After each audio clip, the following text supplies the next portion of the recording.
I'm excited to face anybody any Saturday, you know, and you have to be that way. Coach Steele always talks about changing gears. If you ever caught yourself practicing harder one week compared to the next week per team, you're not really giving yourself the best or giving your teammates or coaches the best. If I'm playing Presbyterian one week, so I'm not going to practice hard, and then I'm playing Georgia Tech one week and I start practicing hard, I'm not doing a good job. Personally, I'm not doing a good job as a leader or as a senior. This game, no doubt about it, it's obvious. This game means a lot. Well, every game means a lot from now on out if we want to get back to the championship. I haven't never beaten Georgia Tech. I've never beaten a team from Atlanta or in Atlanta. So this is going to be one for me, especially. We respect Georgia Tech. They're a good team, great coach. They're very well coached, and they play hard, and they do something that you don't see very often. But we're just going to play discipline football and go out for a win. I think you can always get better. You know, I hope to be playing this game for a long time. This is going to be my last year at Clemson, but I hope this is not my last year playing football. And I think that if you ever get complacent or ever think, well, hey, just got a good game last game, well, that's good enough. You know, I don't ever want to be good enough. And you take self-ownership of your plays and always strive to do something better. You know, I mean, you have guys, and Brett Favre has been playing in the league such a long time. He's still playing. He tells you every day he can still get better. You know, he had his best year at 40 years old last year.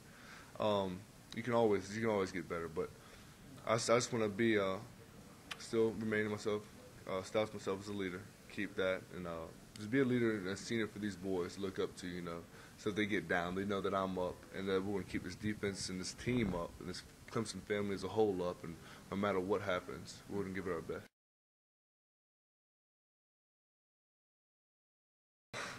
Who knows? You know, sometimes it's okay. We got it.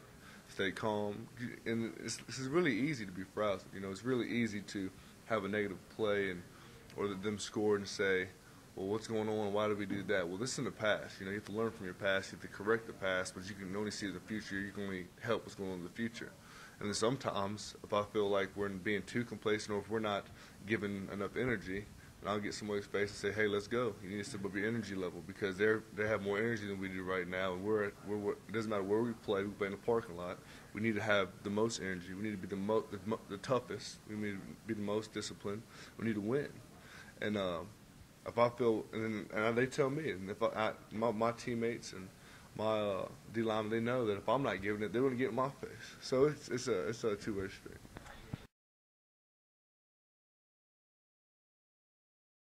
And me and D-Mac started playing together when I was 17 years old.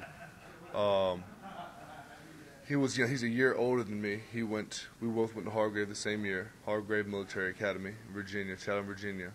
But he was a postgraduate, which means he's a year removed from high school, and I was a senior. So actually, we played on the same team, but I was a true senior playing. And I mean, he's always been an awesome player. He's always been a knockout guy. You know, I mean, the best part of practice in Hargrave is you didn't have to protect everybody, so he would just go and lay guys out all the time. He's a great player, unbelievable leader, you know, and he had to talk to the whole team, and he's a person that leaders can look up to. He had to talk to the whole team, and he just echoed a sense of urgency that we all listened to, and then we proved that this past Saturday. It was just the night before. Some of the things I won't particularly talk about, but it was the night before the game. We were in the hotel, and it was something that needed to be said, and he was the man that needed to say it, you know, and he's our All-American. And he understands that he's an All-American. He understands what's expected of him, and I mean the plays that he makes. And there's some plays we had to play during the game when he was on the sideline, and he went for a ball on our sideline, and his feet were literally, I mean, just at the level of somebody else's head. It's just unbelievable. I mean, the athlete he is, you know. But he's a special player. It's about 4:25 now. It's about 4:25 now.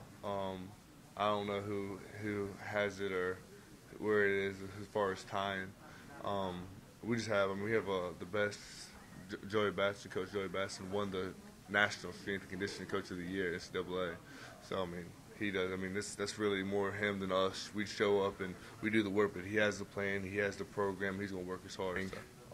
We lift enough to maintain. We lift enough to keep our muscles fresh. I lift a little bit more. I enjoy it personally, lifting a little bit more. And once you do that, he always monitors what we do. And he's a genius, and he knows our bodies, and he spends a lot of time on us.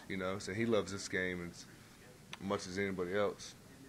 And so he allows some guys to do a little bit more, and he'll take some guys to slow down a little bit if they're doing too much.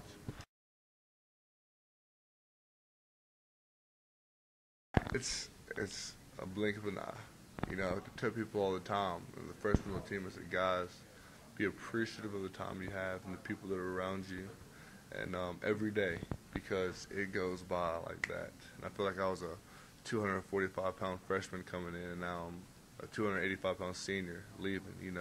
Not just I've grown in weight and size, but just personality. Your personality changes, and what's important in your life changes. And the thing that's remained a constant in my life is my love for Clemson.